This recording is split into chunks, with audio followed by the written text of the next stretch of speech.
When you feel me alone, when the chaos is rising, leading the charge, yeah, I'm coming, I'm fighting. Swear on the breath that I breathe, I'll never retreat, yeah, I'll be your only.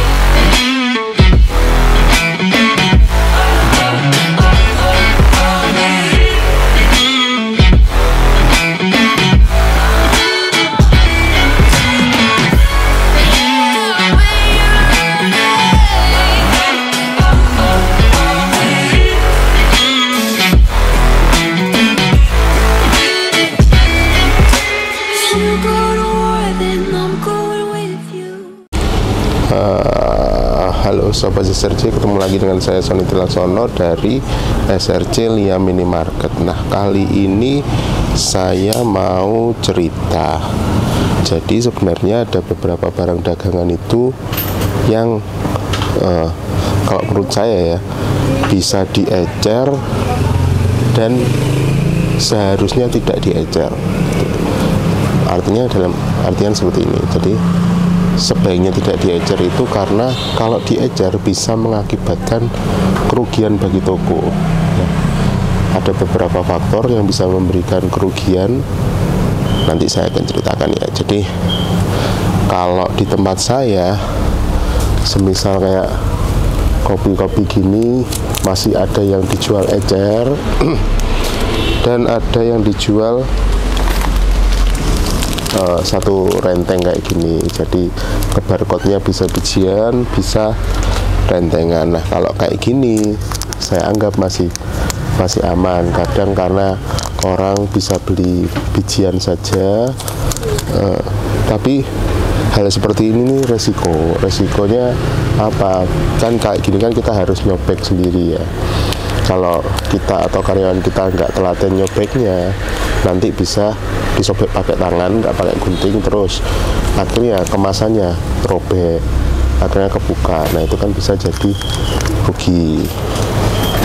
Nah, ada lagi seperti ini, misalkan baterai, kayak baterai ABC kayak gini, ini kan jualnya pak-pakan atau bijian. Nah, apakah bisa diecer atau enggak?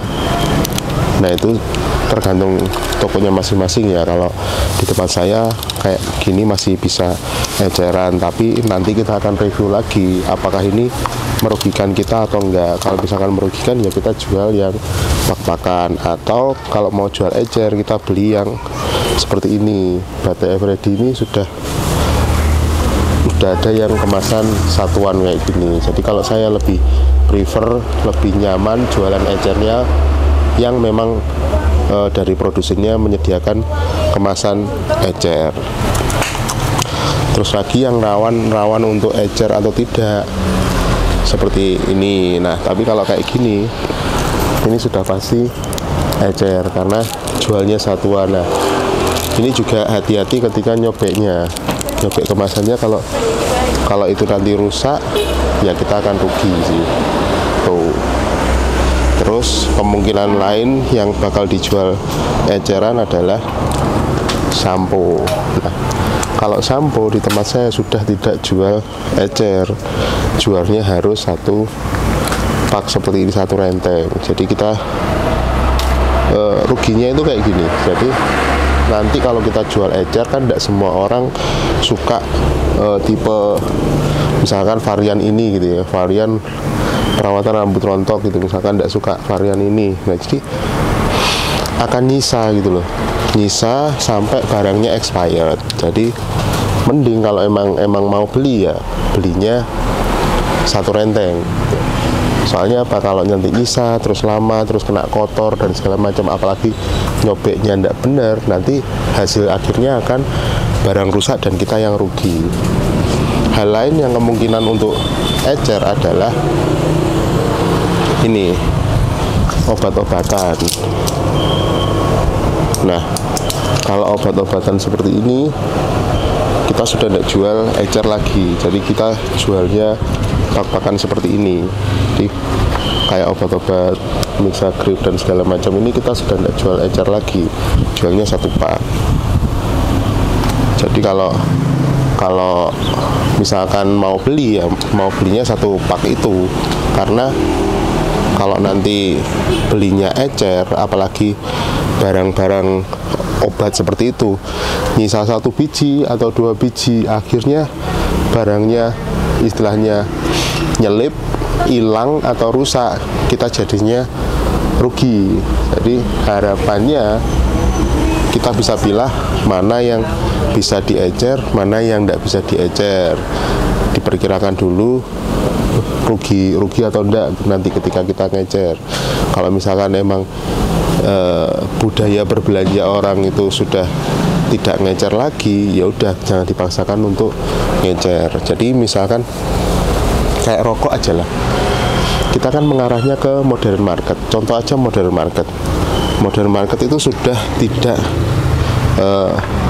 melakukan penjualan ecer lagi dalam hal kayak rokok, kayak obat itu kan sudah nggak jualan ecer lagi. Nah, terus dari situ budaya berbelanja orang itu juga sudah berubah. Jadi orang itu sudah nggak suka lagi belanja, mau beli obat aja misalkan, mereka nggak akan beli obat dalam bentuk